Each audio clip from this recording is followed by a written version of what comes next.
Hello, and welcome to the very latest Play Out podcast.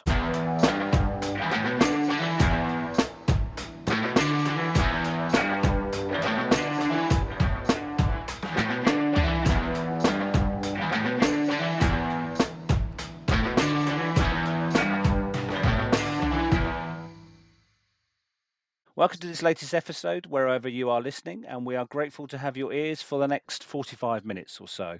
I'm once again joined by two of the Play Out podcast team in Phil and Reese. Welcome, gents. How you doing? Evening. It's getting cold, isn't it?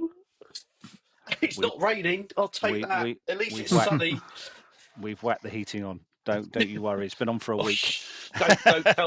Don't tell my wife that. I've told her first of October. She's like sitting downstairs on the sofa with a blanket and a hot water bottle. So yeah, she don't let her hear that. She's only got a week to go, so Yeah. good luck to Liz.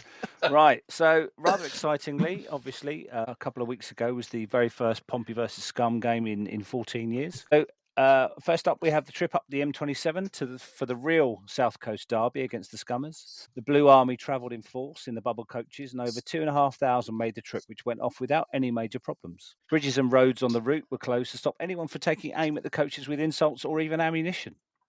And after many weeks of anticipation, it came to the match itself. Mousinho took the decision to give a first start to Connor Chaplin, and possibly due to the international break, which gave him 2 weeks uninterrupted training with the squad, he had enough time to be confident of Chaplin hitting the ground running. Chaplin was played in the 10 role, with Segacic moving out to the right wing, with Bianchini dropping to the bench from the previous game. The midday kickoff seemed to suit Pompey, who started well and were dominating possession. Swift and Dazelle in the middle were running the game, and it was Dazelle who had the first chance. A cross from Murphy was cleared out to him on the edge of the box, and probably buoyed by his effort against Preston, he placed a shot which slammed against the bar. It wasn't clear if Bazzuno got a touch, but it was very close to an opening goal. Murphy seemed to have fully recovered from his injury-hampered start to the season and was regularly looking to go outside his man to deliver a cross. It was one of these whipped balls that found Bishop in the box, but due to a defensive flick, it arrived behind him and his shot just went wide.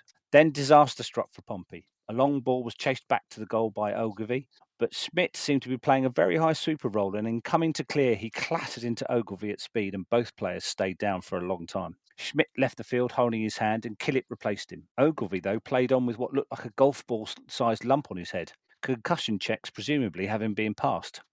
Mousinho was very angry, and he made it very clear after the match he thought it was a cowardly push by a home player that had made the collision far worse. Killip was brought into action not long after when a cross from the right was flicked goalwards by Archer, but it was tame and Killip saved easily. The game was even at half-time, but Pompey fans could be pleased with the performance so far. The home side improved in the second half, but the first chance of the half went to Pompey, though, as Poole should have done better with a free header from a free kick. Devlin had a shot from about 30 yards, but perhaps the best chance of the game fell to Pompey right at the death. The ball being passed out to Murphy, who delivered a wicked low cross which skidded across the 6-yard box, but no Pompey player had gambled and completed the tap-in. Honours even, although there were some afters between Mousinho and Still at the final whistle, with an aggressive handshake from Mousinho. There we go. Phil, I watched it round yours, and you very kindly provided some pizzas for us. It was a tough game, wasn't it, for both sides, I thought. Yeah, I thought it was. It won't go down as a classic. I think there was so much at stake. I think the atmosphere. I think the sort of the occasion possibly got to. Probably got more to Southampton than it did to us. We started off like a bull in a china shop, which was really good because the last thing you want to do is concede a goal in these sort of games. But yeah, we came out like came out traps really early. We were pressing high, a lot of energy, and really impressive. Swift, definitely his best game in a blue shirt. I was a bit worried before it that we were going to be overrun in midfield, but as it turned out, we were sort of winning the midfield battles, which was good. And Dazelle was excellent. Yeah, it was a point was a fair result. I'd say if you were scoring it like a boxing match, we'd have won the first round, i.e. the first half 10-9, and they'd have probably won the second. So it'd have been a draw on my card. Reese, I know you didn't see it live, but you would have caught up with the highlights. What did you make of what you saw? And did you see any of the afters and the? I did, and I mean, for the game itself, I think, I was away, and didn't really listen at all to the first half, and then kind of caught up at half time, and it was really pleasing to read that we were on top. And looking at the BBC stats, we were like all over them. My initial thought was brilliant, but we haven't scored, and the amount of times we've had good possession, and teams just haven't scored, and then they've half time talk, the game changes, you end up losing. It happened far too often, so I was a bit fearful of that. But just looking at the highlights, I mean, it looks like we play really well, and I think Mousinho got it right on the day, didn't he? I mean, there was talk that the Rue were playing to kind of add a bit of bite in midfield, but when you're in at half time that Dazelle and Swift were dominating the midfield, you've got to be really happy with that. The only disappointment was we had some good chances and just didn't put them away. But you ask any Pompey fan away at the Scummers, full time draw, we would have taken that any day of the week, and I think that's probably summed up by the reaction at full time. And the Pompey fans were pretty jubilant, and few of the home fans were booing. But yeah, I did see the kind of the handshake and stuff and things like that, and I thought, yeah, that brilliant. I mean, to me, Mousinho just gets the club, and he gets what this means. And some of his comments about managers of these clubs should not be friends might have been a bit tongue in cheek and all that kind of stuff. But actually, I think it just sums up how Pompey fans and appreciate and approach the derby. Whereas the other lot, they just don't get it as much as we do, and it doesn't mean as much. And I think Mousinho kind of really did one on Still. Still just I can't see him lasting there very long, to be perfectly honest. But yeah, I was really pleased with how the team was. I'm pleased there was no trouble. Fans had a good day out. But I thought the Mousinho were really behaved and just took everything in and just behaved impeccably and just behaved how I want a Pompey manager to behave at a game at your local rivals that you don't really like. Simple as that. So not a day for niceties, and I'm glad we didn't see any. Yeah, there wasn't much frisson on the pitch, was there, Phil? No. But definitely the managers provided some. So I think we talked the day after we both listened or seen the post-match interviews from both managers. And I think we were both very, very happy that Mousinho was our manager, weren't we, Phil? I think We were, yeah. I mean, Will Still's a charmless man, and they've sorry to any Southampton fans that really like him that might be listening, but he is a charmless man, and they've gone from one charmless man to another, and there seems to be I don't know. I don't know what his problem was. Maybe the handshake thing was a bit silly, but I think of the battle of the managers, there was only one winner really. But yeah, it was a feisty on the touchline, not so feisty on the pitch. no, and a moral victory for Pompey, I think. And I said that in the previous pod that we went in as equals, and we more than proved that, which is really pleasing. I think that's all most fans wanted to do, is to compete. And as you say, Reese, with a bit more luck and a bit more, guile in the box, we might have nicked a win. I think the background between the handshake. I don't know whether there was. You obviously can't tell what was going on during the game, but I know Mousinho was very, very angry about the perceived push by. I can't remember which of the players it was who pushed Ogilvy. I think it was Manning. Was it Manning? Yeah, it could have been Manning. But Mousinho was. I mean, I saw a couple of interviews afterwards, and he was absolutely seething. You could see steam coming out of his ears, and I think that's probably what his big beef was. That he said it clearly that he thought the Scum player was trying to hurt either Ogilvy or Schmidt or both by leaning in and pushing. I thought that was nonsense. Personally, I thought he went in robustly, but it was he wasn't setting out to win. He was playing to the crowd a bit with his post match interview. I didn't think he was. I think when we first saw it, Phil, we both said, "What the hell was Schmidt doing?" Yeah. To be honest, really. So I think he was culpable. From the touchline, it may have looked a bit different, but certainly from our vantage point for the TV cameras, it looked as if Schmidt made a bit of a crazy decision and came out and decided to take ball and man, which was fair enough because sometimes when he's cleared the ball, it hasn't gone as far as it should have done. But in this case, it ended up with him with a broken hand and Ogilvy with a lump on his head the size of a golf ball. So it wasn't the wisest of decisions. Well, I think there was definitely a push in there, but it happened. So it was such a quick incident. It was you had three players all going at pace. I don't know. I'll give them the Yeah. benefit of the doubt.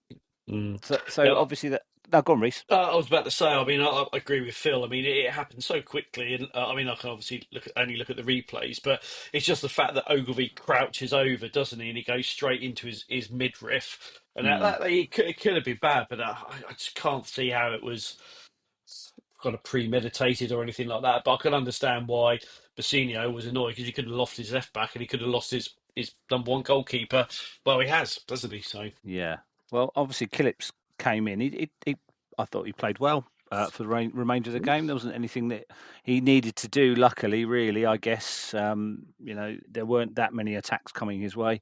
The one or two things he had to deal with, he dealt with really well. Obviously, there's the debate over his kicking, which we will probably cover after Sheffield Wednesday. But he's got an extended run in the team. I don't think that Bursic will get the nod anytime soon. So we'll have to see how he steps up and performs. I thought it was interesting how I think it was Gavin Bazunu after the game was being interviewed, and he said he was disappointed that with us bringing on a goalkeeper that basically hadn't really played much in 18 months, that they didn't put him under any pressure. I was expecting a load of long range shots coming in, and some sort of trying to rough him up at corners. He was given quite a gentle introduction into the game, and like you say, I thought he handled the game well. So let's go on to Saturday's game. The visit of Sheffield Wednesday last Saturday was a chance for Pompey to build on their very good start to the season. Wednesday's off-field troubles had hampered their start, and they arrived at Fratton without a win yet this season. Josh Murphy was once again missing from Pompey lineup with a minor ankle problem, so Bianchini came in to an otherwise unchanged side from the previous weekend. It was the away side who dominated the early part of the game, and the first chance went their way with a cross from the right, headed towards the top of Killips' left-hand corner by Ingleson, and the keeper dived smartly to palm it away for a corner. Wednesday then took the lead. A free kick from 20 yards was placed into the corner by Bannon, with Killip going in the opposite direction. This had the feel of Norwich all over again. Neither side created another chance of note in the first half, with Wednesday defending deep whenever Pompey had the ball. In the second half, it got even worse for Pompey. A long ball behind the defence was going to be easily collected by Shocknessy, but just before he reached the ball, he fell to the floor with an injury, leaving Brown to run through and place the ball past the advancing Killip. Boos rang around Fratton Park as some thought the Wednesday player should have stopped the play. Josh Knight came on for Shocknessy, and Pompey had 2 goals to find. Bianchini created a chance for Paul, which was deflected wide, and then Bishop had 2 chances. The first from a corner, which was clawed wide after a great header from the striker, and then from another corner, yet another Bishop header was hacked off the line. It just wasn't going to be Pompey's day. So Sheffield Wednesday got their first win of the season, and Pompey, after 6, had played 2, drawn 2, lost 2, and sat in 13th place. Phil, I'll come to you first again. It was a worrying performance. Obviously, we thought we'd seen the back of this kind of home lethargy when we went 2-0 down after Norwich and tried to force our way back in the game. Obviously, we got a goal, but we didn't manage to get back in the game. This time, we could have probably played till Christmas and not scored. What do you think was behind that? Obviously, it didn't help that Murphy wasn't playing, as we know how important he is for us. But what else was just not working? It was a really, really strange game because, much like last season, after we'd beaten Leeds, we sort of come into it against a team that we should be beating, and I don't know whether it was complacency. I don't know whether the players were just physically or emotionally drained, but they had plenty of time to recover for the game. It's not like it was, a sort of a 2 days later sort of thing. It was just utterly disappointing. I think with Swift, he's gone from playing arguably his best game, as I said earlier, his best game in a blue shirt, to probably his worst. I found that incredibly worrying. I thought some of Messino's decisions with his subs were a bit baffling. I don't really want to see Regan Paul playing as a right back. I couldn't understand why we were doing that when we had Williams, who's had a particularly good start to the season, sitting on the bench, who could have slotted in on the right. We had Terry Devlin, who could have done a job on the right as well. And I just thought we sort of lost all sort of balance. It's just a really thoroughly disappointing performance. And I think we were very, very predictable. I think Segacic, every time he got the ball, you knew exactly what was going to happen. It was cut inside, have a shot, it would hit the first man. he put his hands on his hips and made break, and it was a Chaplin. I mean, I don't remember Chaplin hardly touching the ball in the game, and he still stayed on for 90 minutes. I think it's quite interesting bringing Kirk alongside Bishop. I would have liked to have seen him come on for Chaplin, if I'm honest, because Chaplin was having no impact on the game at all. A thoroughly disappointing game. I felt for Bianchini because he was, in a strange way, he was the only bright spark coming forwards, and it was a bit like watching Murphy without the end product. So he's doing exactly the same things that Murphy does: run at his man, try a few little tricks and step overs, but things just weren't coming off. And I think it took me back to a game it was against when we were, I think it was when we were battling for promotion out of the championship, and Tim Sherwood, we had this game where everybody played badly, and Tim Sherwood in the middle of the park was just the only one who was trying to make things happen, and it just wouldn't work for him, and the crowd got on Sherwood's back. And what I felt for BG, he didn't go hiding; he just kept trying at it. So I did feel quite sorry for him, because he seems to be the whipping boy at the moment. Yeah. So you mentioned the substitutions. When he made the defensive substitution, I thought we would go to a back three with wing backs, which he's done before, especially when he's bringing Kirk on. So I thought he'd go 3-5-2. He then, as you said, put Paul very obviously at a right back position. But I mean, to be fair, I could possibly see what he was trying to do. He was just trying to get some height at the back post on the right side. But one of the notes I've put down here is the right wing problem, which we've struggled with for not just this season but last season as well. In fact, we the last good player on the right, obviously, we had was Kamara. So that's something that I think we're going to really struggle with as a team, especially with Murphy out, if we're only ever going to attack on one wing.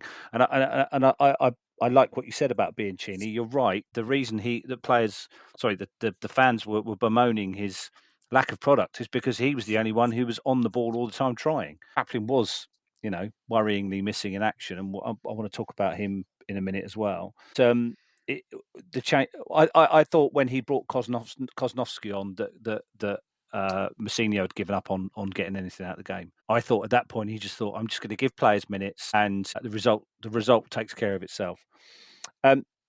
Reece, so so obviously you didn't see Chaplin play, but he's been okay in one good game where he contributed, but on Saturday he was nowhere to be seen, and it was puzzling why he was kept on. Is that going to be a lack of form on his part, or is it because he needs to find out how to play under Mousinho? I think it's probably more of the former. I mean, we know what a good player he is. I mean, I think it's fair to say, judging from the comments that were made when he was actually signed for us, it didn't seem to be something that we had ongoing on the back burner for a long time. It sounded like an opportunity came late in the transfer window that Ipswich might let him go, and the manager and the team, or the Cullen, went to Eisner to kind of get some additional funding to sign it. So maybe there is a little bit of trying to, well, where does he play? Because when he played for us before, he's a forward, wasn't he? So I think there is a bit of that. Obviously, he wants to be here. He's a Pompey boy in inverted commas, although he's from Worthing. But he clearly wants to do well, and he's in his prime of his career. And maybe could he be trying too hard? I don't know. I didn't see the performances, but I think it's still a bit of a question about the whole kind of front three, about where people play, because when Sekic came, he started in the number 10, and then he was being moved out wide, and obviously you got Murphy as kind of a nailed down one of the wingers, and it's just kind of finding out where people fit and what are people's best positions. I mean, when Lang was number 10, and then he started playing out wide at Oxford, had a really good game. So I think there's a bit of a mix. I think he'll come good, but maybe he just needs to just try and do what he does normally, and maybe could he be trying too hard? I don't know, but I guess it's nice that we've got a lot more strength in depth in the wingers and in the squad, and maybe this gives Mousinho headache that he wasn't necessarily expecting, but he's got a result. But at least it's a good one. But yeah, it's disappointing that his first two games, the feedback has been not what we know Con Chaplin can do. Just before you come in, Phil, I know you want to say something. It's no coincidence that we won our most games last season with a fit Murphy, a fit Bishop, and a fit Lang. Those three in the front are clearly our three best players, and unfortunately, so far this season, we've only had all three of them for 1.5 games. So I think that's possibly going to be key going forward if we don't get that kind of quality in the front back. What were you going to say, Phil? I was going to say that I completely agree with Reese about the sort of the balance and fitting players in. Realistically, if you look at our squad, we have got 4 number 10s, all of which have got. Well, I mean, I know Lang's injured at the moment, but when fit, all of those 4 players have got a reason, have got a valid claim to be. In the starting lineup. You know, you've got Segacic, Chaplin, Swift, and Lang, all probably their best player positions are number 10, and it gives Mousinho a really difficult decision to make, and you can see that he's trying to accommodate them by playing people out of position. So, I mean, it'd be interesting what happens against Ipswich. Obviously, Chaplin won't be able to play in that. I would suspect we might see Swift playing in the 10 rather than in the sort of the 6 or the 6 that he's been playing. Yeah, I lately, I think Leroux has to start after his 35-40 minutes. You know, I really thought Swift was going to get the hook after half an hour on Saturday. He was that poor. And Mousinho had a lot of players warming up after about 20 minutes. He could see there was problems, and I thought Leroux was our best player. That, you know, should have had man of the match really on Saturday, and I can't believe he won't start him on this coming Saturday. And as you suggest, Phil, possibly put Swift up into that supporting 3 to Bishop. It sort of solves Mousinho's problem for one game only. But I would say that if you're looking at a central midfield partnership, you've got to say that Leroux and Dazelle is the best combination. Certainly looks it. I mean, especially Dazelle. Dazzelle's first name on the team sheet, isn't it now? I think. Yeah. You know, so Leroux to play with him, and as you say, that allows Swift to go in his more natural positions. Before we go on to the quiz, what was I going to say? Oh yeah, I'll go back to the right wing problem. So we've tried Segacic there, we've tried Chaplin there, we've tried Bianchini there.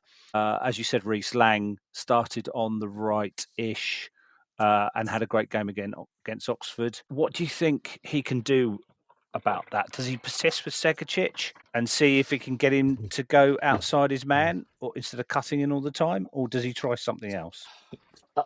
For me, I think you've got one of Murphy's many qualities is that he's two-footed, and you just don't know what you can do. I mean, a couple of games last season, he cut inside on his right and scores an absolute belter. I can't remember who it's against.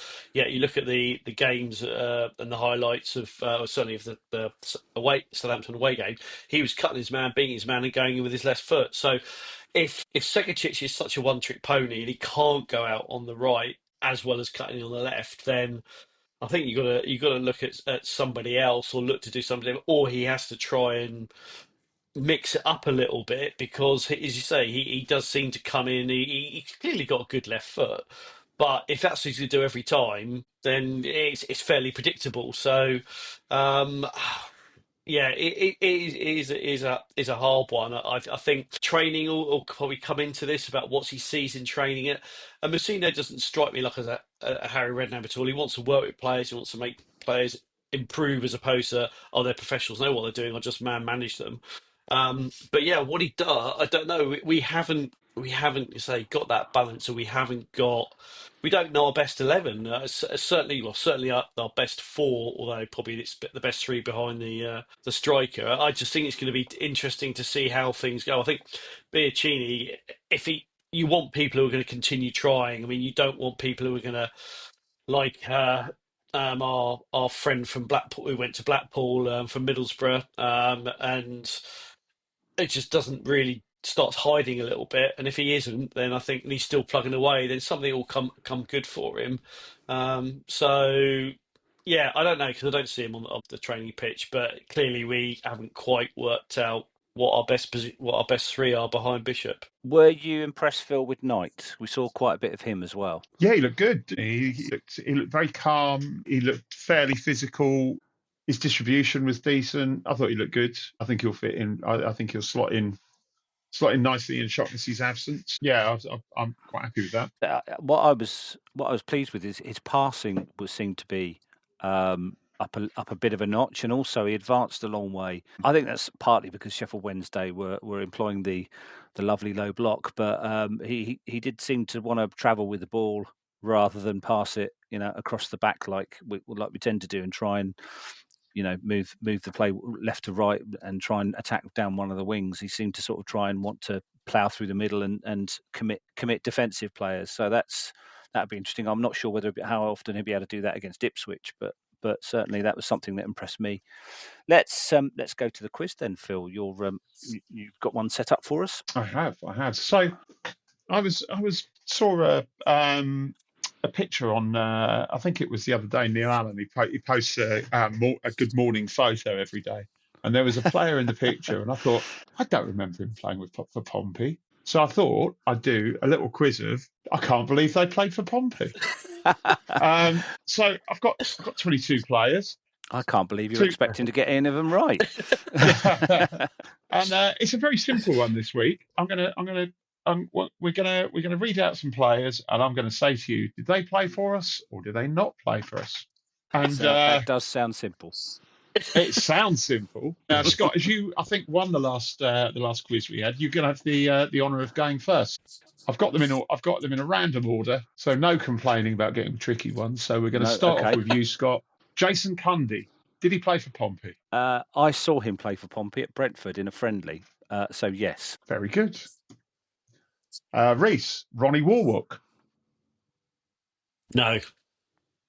So it's easy. That's easy. Well, Scott, can we end it now? 1-1. Yeah, well, that'll do. Yeah. So Jason Cundy actually played 9 games. We're not counting pre-season friendlies in this. No, he had a bad injury, so he didn't play very often, did he? He had 9 games, and unfortunately, sadly, finished his career with us. Yeah, under correct. Alan Ball, I think it was, wasn't it? That's but anyway, right, yeah. I digress. So it's 1999 to 2000 season. Okay, so next one up for you, Scott. Dean Kiley. Yes. Correct. From 2006, 2007, 15 appearances. Reese, Nicky Shorey. Yes, he did. Very good. 41 appearances between 2014 and 2015. So he's ever present in that season, pretty much. Wow. So this is who's going to blink first now, isn't it? So Scott, over to you. Ray Wilkins. No. Correct. He did not play. One of my favourite ever players, Butch Wilkins. Have you ever seen there's a clip of him where, because everyone says what a lovely man he was. Have you ever seen the clip of him where the ball boy's too slow giving the ball back to him? And he gives him an absolute mouthful of swear words. It's brilliant. This little 10-year-old.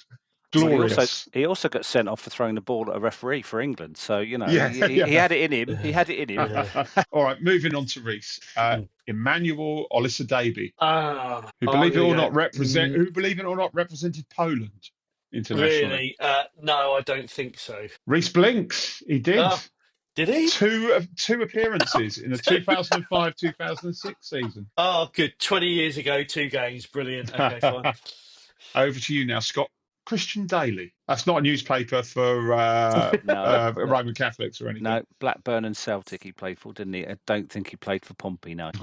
It's all gone wrong. He did play for Pompey. And that lot up the road as well. 1 appearance in 2011. No way. How do you not remember that, Scott? Well, What? We had a lot of players in and out the door in the Premiership years, didn't we? Flipping it. So over to you, Reese. One from the archives here. Jerry Francis. Yes, I thought he did. Correct, he did. 84 to 85, 3 appearances in the sort of twilight of his career.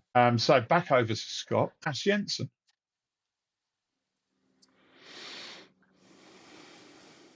I'm going to say no again. That's correct. He did not play for us. He was a child boy, wasn't he? He was a child boy. Yeah. Very fast, I think. Yeah. No, that wasn't him. No, it wasn't him. No. It was the other. It was the winger at Charlton at the same time. It was very fast. Yeah. All right, Reece, you're up next. Sander Westerveld. Yes, he played for us. He did. 2005, 2006, 6 appearances. Yes. He was ex-Liverpool goalkeeper, wasn't he? That's right, yeah. Yeah. So over to Scott. Mason Mount. No, No, he played for United Services Portsmouth, but not Portsmouth. not yet. He may Not well yet. drop down a division. Is that something you know? Well, things have gone well for him the last 3 or 4 years, have they? So you never know. So, Reese, over to you. Georgie Kincladsey. No. No, but he did play in a pre-season friendly. Have we made the decision to sign Eyal Berkovic instead? So, Reese, if you remember, this was a Humber story. So do you remember? Because it was another away pre-season friendly at Brentford. Right. And Kincladsey was probably the largest and slowest player we'd ever seen on trial when he was playing for us. And Humber borrowed a packet of my cigarettes and a chocolate bar and was running up and down the touchline trying to encourage him to run faster. That doesn't sound like Humber at all, does it? No, I will never forget that. Oh, dear. So moving on. Next up, John Moncur. Is that me or Scott? I can't remember whose go it was. Me. Sorry, it's me. Scott's Who's go. me? Scott's go. I'll say no again. You'd be wrong. In 1989, John Moncur, who made his name at West Ham, played 7 games for us on loan from Spurs. Oh, nice. Over to Reese now. David Dunn. David Dunn. So he used to play for. He used to play for Blackburn. No, he didn't play for Pompey. Correct. He did not play for Pompey. Okay. Over to Scott now. Jason Roberts. Striker. The striker. Yes, he did. Correct. He did. He actually played 10 games. It's the 2003-2004 season. Over to Reese now. Dixon Ituhu. How is that? I don't remember him. No, I'm going to go no. He didn't play for us. Yeah, absolutely correct. Kelvin Ituhu, his brother, did, but Dixon did not. Oh, trick question. And they were both implicated in match fixing. Jay Bothroyd, Scott. I said no. Oh, correct. He did not play for us. Okay, over to you, Reese. Sebastian Schemmel. Yes, he played for us. He did 2003 to 2004, 12 appearances. Over to Scott. We're getting to the business end of things. Matt Jarvis. The winger. The winger. I'm going to keep saying no. Correct. He did not play for us. Reese, over to you. Georgios Samaras. He was the long-haired Greek striker, wasn't he? I don't think he played for Man City. I don't think he played for us. He did not play for us. Scott, over to you now. Adi Akinbaye. Yes. Oh, no. We had him on trial, but we decided not to take him on. Should have kept saying no. And finally, over to Reese. Last one, Gregory Vignal.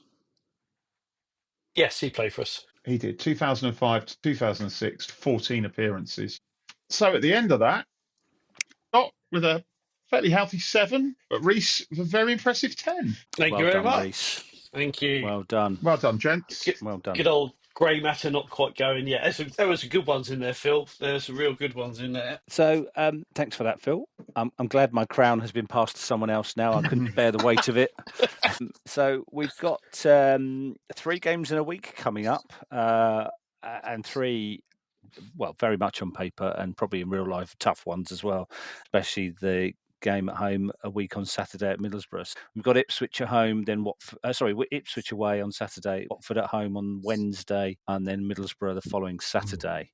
Obviously, we don't want a repeat of Saturday. We want a far more resilient showing on Saturday. Watford are not doing very well. I'm not sure where they are in the table. Let me just double check my CFAX. But they haven't really been tearing it up this season, despite spending a fair amount of money. Yeah, so I thought place they were, off the bottom 3. Yeah, I thought they were struggling. Bit like Sheffield Wednesday. Exactly. Well, that's the point for it, isn't it? You know, to be fair, if you looked at the fixture at the start of the season, you'd go Watford at home. That's going to be really tough. So I don't think we should think anything else. I'll go to you first, Reese. What do you think for the coming 3 games? I think they're tough games. I mean, it's hard to kind of predict what Pompey's going to turn up with 2 wins, 2 draws, and 2 defeats. So, I mean, it seems we are playing more consistently and better away from home, which I guess bodes well for Ipswich. But I mean, just because they're below us, I mean, the amount of teams that come down for the Premiership and everyone thinks, they're going to walk it, and then they don't. You can name many of them, but They're still a pretty good team. They won the last game. I think it's going to be tough, but I mean, I think you've got to be optimistic about maybe a draw. Watford, again, perfect example of why the Portsmouth transfer business has been so good, and despite other people on the podcast who think we don't spend very much, I think we spend prudently. But it just goes to prove that at the moment, sometimes you can spend money and it's just wasted. And we've spoken on this podcast a few times how the Championship could financially swallow you. I mean, the bottom club have a £10 million striker on their books that put heaven knows how many a few passes last season away at Stoke, and look where they are. So I think Watford, you've got to be looking at some point, considering how good our home form was last season. You've got to be looking at 3 points for that one.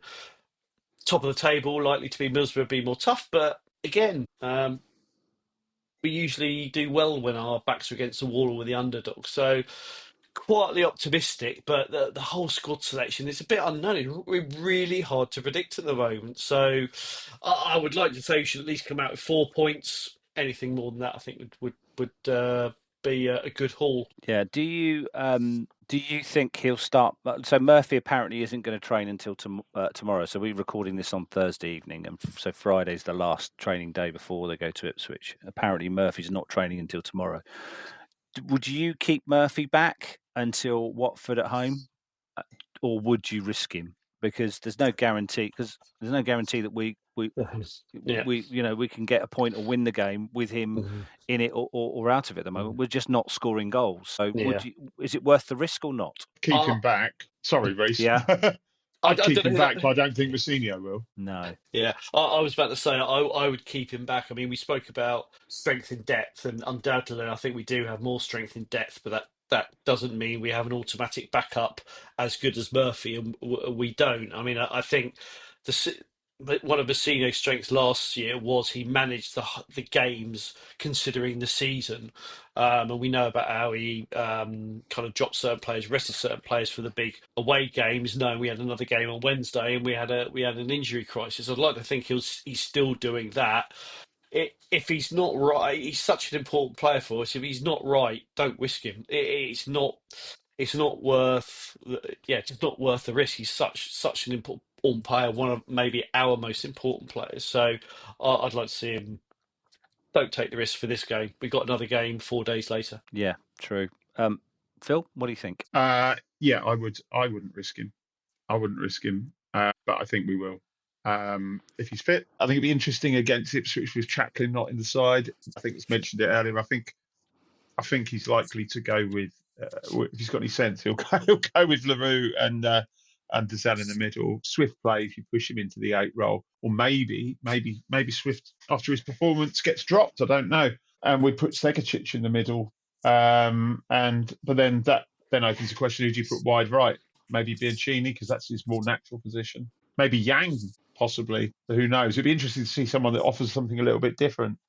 I think. Sorry, go on, Reece. I say, is it Yang still injured, or is he? No, he's fit. He's fit. Apparently, fit just again. rolled his ankle in training, so he's fit for selection. And he seems to be the next cab off the rank, as they say, as a wide player. By looking at the bench that we've had the last couple of games, well, excluding the last one. So yeah, I think I fancy us. I fancy us to get at least a point against Ipswich, possibly all 3. We're definitely due a top performance at home, and I can see that potentially coming against Watford. Middlesbrough, if we get a point out, that'd be over the moon. I don't see us going all the way up there, and coming back with anything. It's at home, isn't it? Oh, it is. You're right. Yeah. So, I don't see us getting anything at home against them either. Yeah, and we absolutely know that Silvera's going to have an absolute blinder, don't we? He's playing quite well for them, isn't he? Apparently? Yeah, I know. We're going to have to suffer the "We've seen you before" song, and that will even only spur him on even more. So. It would be totally probably the most appropriate time that song is sung, because they would be absolutely right. I mean, he was. Yeah. I remember he was absolutely terrible for us and went to Blackpool and were a division below and didn't do very much. So, and now he's playing really well for the top of the table team. Funny, isn't it? Yeah. Although just looking at their their last game, I don't think he didn't feature. Maybe he's injured. I don't know. Saving him for Well, us. Yeah, Well, I don't think we should risk Murphy, but I think you're right, Phil. I think Mousinho plays his best players, even if they're 80-90% fit. Bishop a case in point. But I really, really hope that LaRue gets his first start. I thought he was outstanding. I think he's been outstanding the 2 or 3 times he's come on for the 20, 30 minutes that he's had in all the games. I think he links up play really well. He passes forward. I don't think we have a player that can break the lines with passes, and that gives us a different dimension. If we can get players running beyond the defence and he can make a through ball pass, that would be interesting to see if he can. We can add that to our game. The right wing problem. I think he'll probably will just keep going with Segacic until he's got a better option. But it was probably internet bollocks, but I did read that Blair is in contention. I don't know what in contention for, but it can't be for a start, surely. No, He's I not. think He's I've not read. back in training. No, he is. He's back in full training, but he reckons the weekend's game will be too early for him. Oh, okay. Well, it's encouraging. You might be back in a week or two then, because that would, it was such a disgusting challenge that injured him in the last game of the season. And things could have been completely different for him if he'd have had a storming 90 minutes at the end of last season, good pre-season. We might not have a right wing problem. We might have a player who could do similar things to Murphy on the right as he does on the left. So it's quite frustrating, really. Like I said earlier, I think when we get our better players back, that's when we'll look a little less disjointed. If we could have a midfield pairing like LaRue and Dazelle really click and really run things for us, that will help home and away.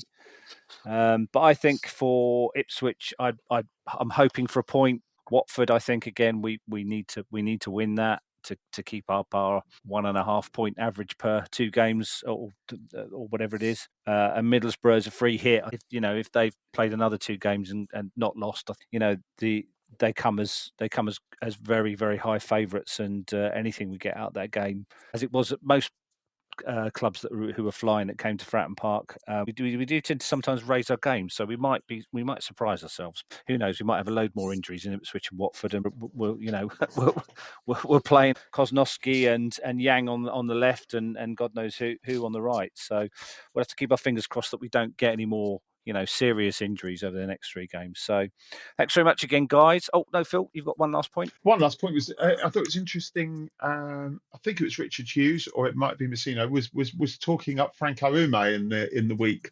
and Okay.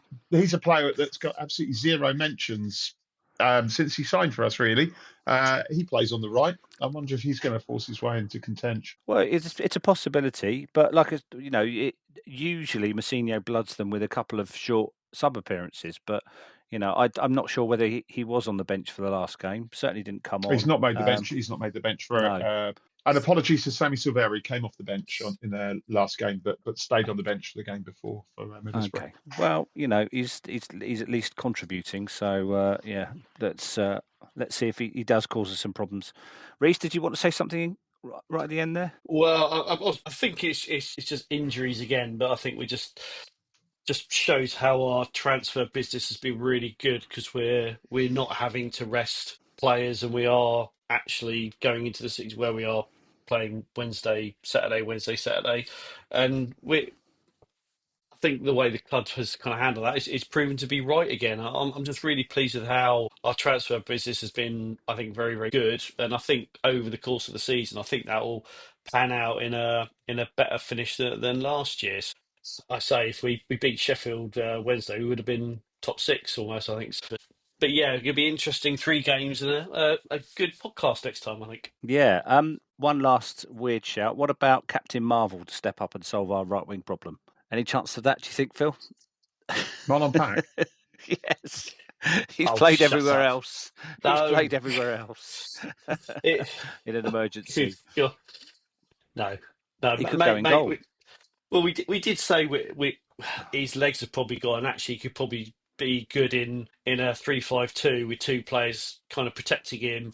But he is different. I mean, he has got that killer pass in him, and so it's just a kind of physical nature of his kind of game these days. It just wasn't, certainly in the early part of last season. He was just getting out muscled and things, but maybe that could have been a team thing. I don't know, but it'll be certainly good to have him back and an option in midfield because his dead ball's really good, his passing is really good, and he does offer something a little bit different. So yeah, I think one of the things though with Mousinho that we know is he may change, he may sometimes tweak the formation later in the game, but I don't see him starting in anything other than a 4-2-3-1. I think he's absolutely wedded to that as a formation. I'd be very surprised if he even went for a 4-3-3. I think he's got a system, and he's got a system, and he's got a method, and that's what he wants to stick with.